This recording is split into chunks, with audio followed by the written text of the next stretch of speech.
Le prophète sallam dans le hadith rapporté par Tirmidhi et Ahmed, selon Mu'adh radiyallahu anhu, il a dit: le principal c'est l'islam, son pilier c'est la prière et le combat dans le sentier d'Allah est son sommet, mais c'est rapporté par Bukhari Muslim. On voit ici que la prière fait partie des piliers de l'islam. Et notre bien-aimé alayhi salatu wassalam, il a dit dans un hadith qui a été déclaré faible par les savants du hadith: la prière, sa relation avec la religion est comme celle de la tête avec le corps humain. Et essayez de méditer un peu sur cette image. La prière, sa relation avec la religion est comme celle de la tête avec le corps humain. Tu peux vivre sans main, n'est-ce pas? Sans pied. Tu peux vivre sans yeux, sans oreilles, ou même avec une seule main, ou avec un seul pied. Par contre, est-ce que quelqu'un parmi nous peut vivre sans tête? La réponse est non. C'est impossible. Et c'est pour ça que je vous demande de méditer.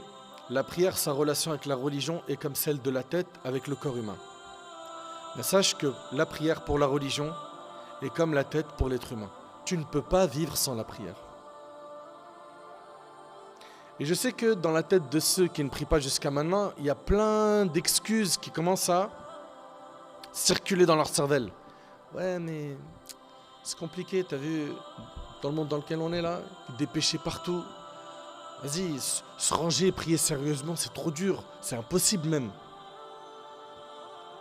Moi, j'aimerais bien prier, mais je serais qu'une meuf. Moi, je kifferais prier, mais t'as vu, on est dans le business haram. Moi, j'aimerais bien prier, mais avec mes potes là, on laisse tomber, on a une vie d'égaré. Le jour où je vais prier, ils vont me déchirer. Ils me diront: tu commences à faire le muse, toi? Sache que la prière pour la religion est comme la tête pour l'être humain. Et puis, toi qui t'es écarté de la salat, qui t'en est éloigné, qui a lâché la religion, les commandements divins et prophétiques, médite sur ce verset. Allah Ta'ala, il dit: وَمَنْ أَعْرَضَ عَنْ ذِكْرِ فَإِنَّ لَهُ مَعِيشَةً ضَنْكًا. Allahu Akbar.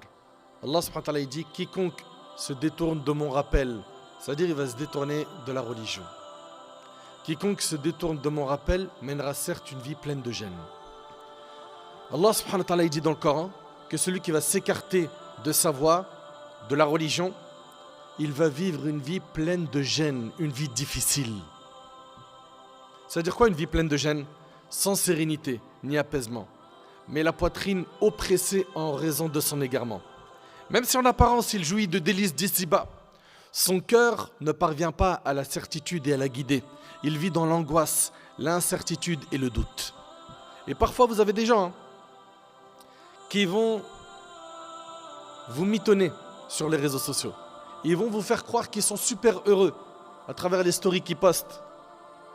Il est super bien habillé, belle voiture, il est tout le temps au soleil, les pieds dans l'eau, il mange dans des super beaux restos, etc.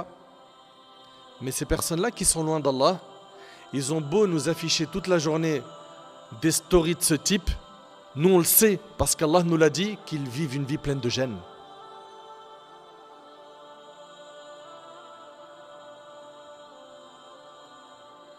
C'est pas vrai ce qu'ils vous présentent, c'est du mytho.